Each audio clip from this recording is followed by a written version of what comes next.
guys in this class do you envision at least considering at multiple positions? The Randolph kid, the safety, and Ty Law. Those are two. And also Nick Reed I think Nick Reed is the sleeper of this whole thing. At 280 pounds, Mace found him at a small school, and when you see his highlight, I think he's a kind of a Cortez Kennedy type player, and I think he could start at running back for us at 270 pounds. When you watch him run, it's pretty incredible. He's probably got a shot to go pro in baseball, and he plays basketball too. That'd give you an idea what kind of athlete he is. You mentioned Randolph as someone possible multiple positions. Are you talking safety and offense or safety and safety and receiver, wide receiver, yeah. With the move to the Big East, Coach, you're going to play in every time zone. Mm-hmm. With that type of exposure, your kids from 5 other states this year in your class, how's that type of exposure going to benefit you? Well, I think it's going to help us immensely. It's already, and I said it hasn't really affected, but it did affect us a little, like Ty Law, for example. And we had another kid in Florida that we didn't get, but actually I thought we would get because he was going to play against, the kids he grew up with now at South Florida, Central Florida, all the schools in that area. Same thing, I got a call today from a good friend who played with the Jets in Trenton, New Jersey, that has a kid.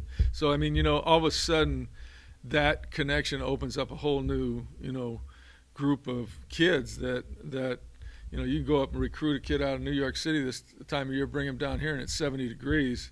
I mean, that makes a little bit of a difference, and they get to go home and play play against their childhood, alma maters. So. Last year you got Connor Preston in January, Mm-hmm. and you talked about the value of, especially for a quarterback. This year you've got Daniel Roundtree and Garrett Dieter already enrolled. How much of a leg up can they get? Well, I think Roundtree will really get a leg up, because we're graduating a couple safeties that played a lot for us. I think he's a real good football player, great kid, already one of our hardest workers in the weight room and accountability-wise. He's going to be a good football player.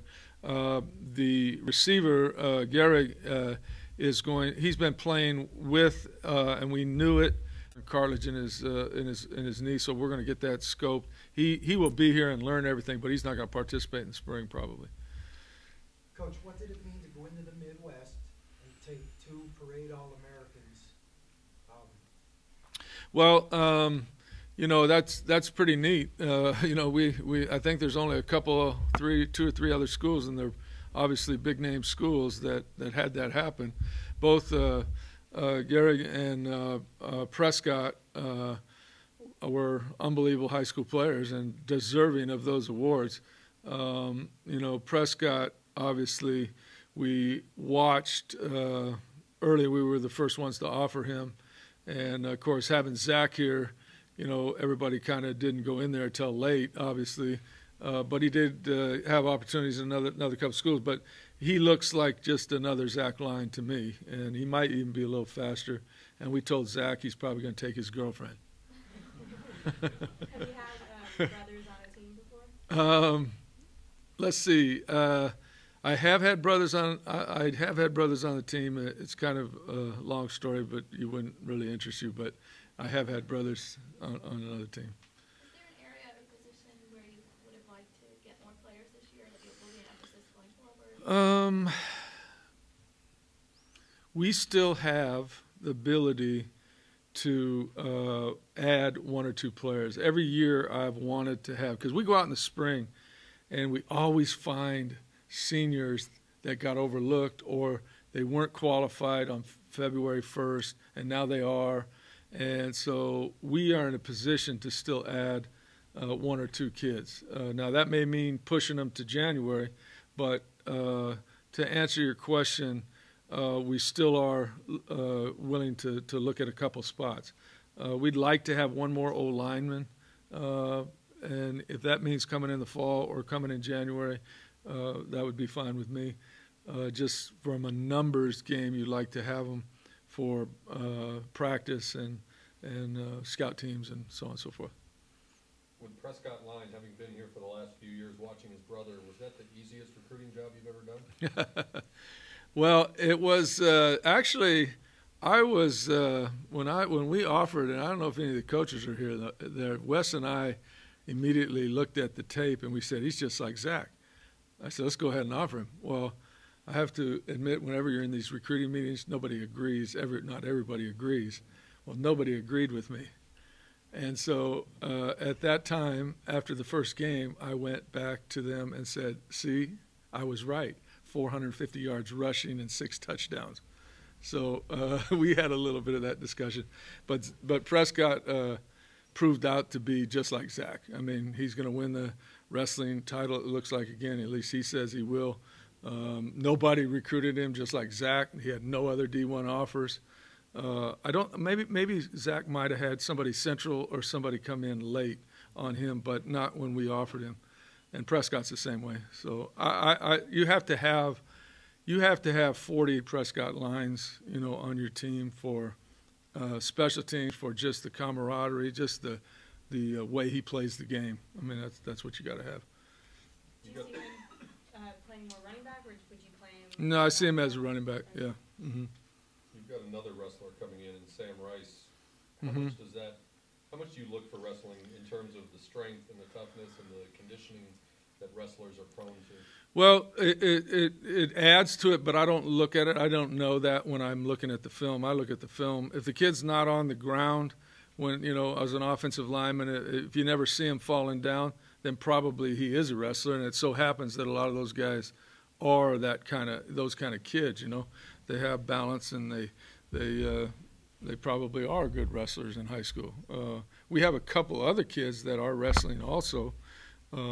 That just happened, but I didn't know that when we were recruiting them, Dejon Stewart's coaches came and did some sort of a coaching clinic with you and learned a lot of your offense. How far ahead of the other freshman receivers do you expect him to be? He has a pretty good idea of what we're doing because they ran a lot, but a lot of schools run a lot of things that we do now, and it's just maybe they call it different or maybe they don't. He's a really, really fast kid.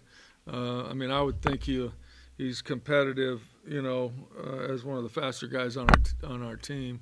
He'll have to come in and prove that he can do it because we got, a group of receivers that can play. But he believes he can come in and do it right away. And that's what you want, him believing that.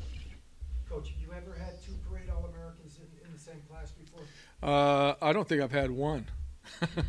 I don't think I have. Usually those guys were going somewhere else. Where does Bertram stand with his knee, and will that affect him? Yeah, the report is not accurate. He did not have an ACL. He'll be ready to play. Yeah, in fact, I talked to the doctor, Jim Andrews, right after the surgery, and he was really pleased with what he found. And he said, "June, he'll be fine." Speaking hypothetically, if a quarterback were to find one or someone else came in the summer, could they pick things up quick enough? They can, yes, and I have done it before. I mean, pretty much at one time, every quarterback's had to do that. Every quarterback I think I had in Hawaii, they played their first year. Now what do? Well, you don't overload them. You kind of build the package, and then you keep going, and they get a little bit more as by mid-season they got, you're going to feel a little more comfortable about calling things. But, Colt Brennan, his never had a spring or anything, walked in first year, led the nation in passing, and had no clue what we were doing, the whole time. But he made things happen, and we had a lot of production. We weren't as good as we needed to be. We didn't get to a bowl that year. We were 5-7, but he led the nation in passing, and that was pretty good. You got 2 pairs of teammates coming in, Lincoln Richard and Horace Richardson, yeah, and Jarvis Pruitt and AJ Justice. How much does having one benefit you in locking up the other with their buddies? I think it happened on the 2 Everman kids was significant. AJ had already committed to us, and then we were just visiting the school when the Pruitt kid was a late qualifier, and in fact, everybody liked him, but with the NCAA stuff now, you kind of decide, well, can we get, is that kid going to make it or not, or this or that? And then he ended up making it by a lot. So, we just happened to be at the school that day, and the coach said something to us about it. And we had wanted to offer the kid back in the summertime, but after, evaluating, we didn't know, if it was going to happen or not. But he looks to be, he's a great kid. I mean, he's got a sparkle in his eye, and he's maybe one of the best players. Pruitt might be one of the best players we have on the list. Well, this class that looked different, I mean, a lot happened after the end of the regular season. You almost left. That was very public. The recruiting coordinator, Coach Clem, is now at UCLA. Were there a lot of changes because of that? Not really. We had some kids that kind of fell by the wayside, which happens. But at the same time, it's kind of like, we lost a kid at the end that I was hoping would be on this list. And what happens usually is you find somebody better. You take a little, and so we'll just be patient, like I said. And if we find somebody in May, we do it every year, and I wish that we always had, but we never, we always got to get as fast as you can. We're in a position now that we can say, okay, when we go out and looking at juniors, hey, come over here. We got this kid that, just qualified late. Everybody wanted him, but they couldn't give it to him now because he wasn't qualified, and now he is. Well, then, every year I say, gosh, dang, I wish we had one, but I think we'll find somebody. Yeah. Derek Longoria was gray-shirted when he came in with wrist injuries. How's his health?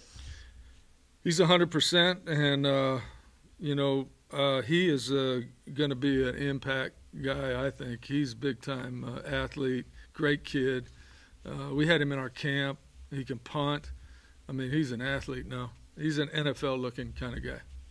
Let's say, does he punt for you and play linebacker? Or do you one or the other? He'll play both, yeah. Coach, how satisfied are you with how you addressed your needs? I feel, like I said, I think one more, or even if two more, maybe depth in the O-line would probably be good. But we have, I think with these five, we've got, I'm not sure, Brad, what do we got? 14 or 15 on scholarship right now. So, that's pretty much what you have all the time. But I like in that position to always have 16 to 18 guys, and that's more my NFL days of having more guys. But I don't think other teams keep that many. Who do you see as having the most potential for either growth or football development? Maybe a little raw now, but Nick Reed. Nick Reed. Nick Reed is going to be the sleeper of this class. Yep. Being an NFL guy for so long, what is your philosophy on recruiting? Are you out there hitting the road a lot, or do you go and close the We watch the film. I watch the film, meet all the kids when they come here. I go on, only really allowed to go on the road, this time of year. And if I need to go, I go. If the parents say, oh, no, just, we'll come there, that type. But more just the coaches are involved more in the day-to-day with the kids and calling and talking. But obviously, I approve everybody that we offer. One more?